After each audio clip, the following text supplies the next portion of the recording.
Chicago animal shelters see uptick in pets in need of care. Animal shelters across the city are seeing an increase this year in the number of pets coming through their doors after a relatively quiet 2020, during which few people gave up their pets or surrendered them to shelters. Jennifer Schlueter of the city-run Chicago Animal Care and Control says people are citing these surrenders to disruptions like returning to work or moving. But the increase in animals puts a strain on the shelter, she said. What helped us the most during 2020 was those requests to surrender a pet or bring in a stray were really reduced, and what we are finding now is those requests are nearing the same as pre-pandemic levels, Schlueter said. To stay up to date with latest top stories, make sure to subscribe to this YouTube channel by clicking the button above this video. In 2019, the Anti-Cruelty Society received 2,100 pets from people who could no longer keep them. So far this year, the organization has received about 1,900 pets, a 9% decline with just under 4 months left in the year, according to Jennifer Goodsmith, Vice President of Mission Advancement. And at one tail at a time, about 9% of pets leaving the Bucktown-based shelter are later returned, according to owner and co-founder Heather Owen. That rise is really stressful for everyone, she said.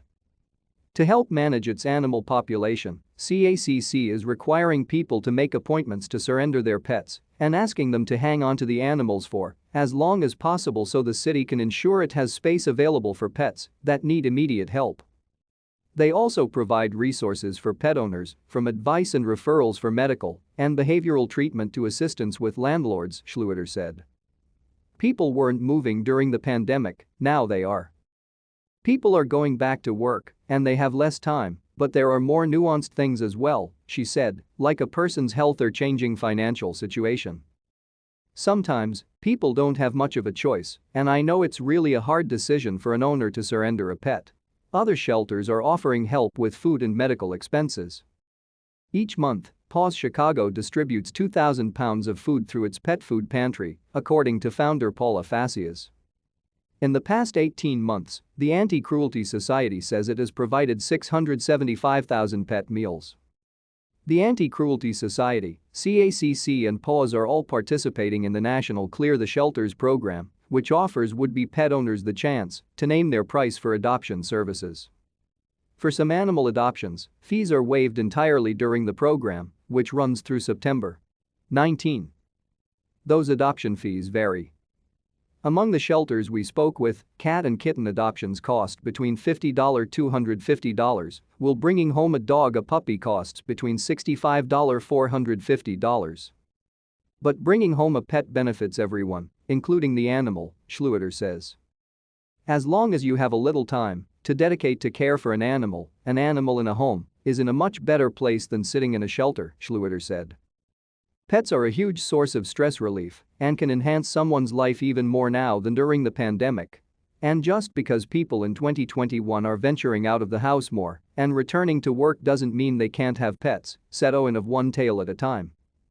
You can have a full-time job, social life and leave the house and still foster or volunteer or adopt a pet, she said.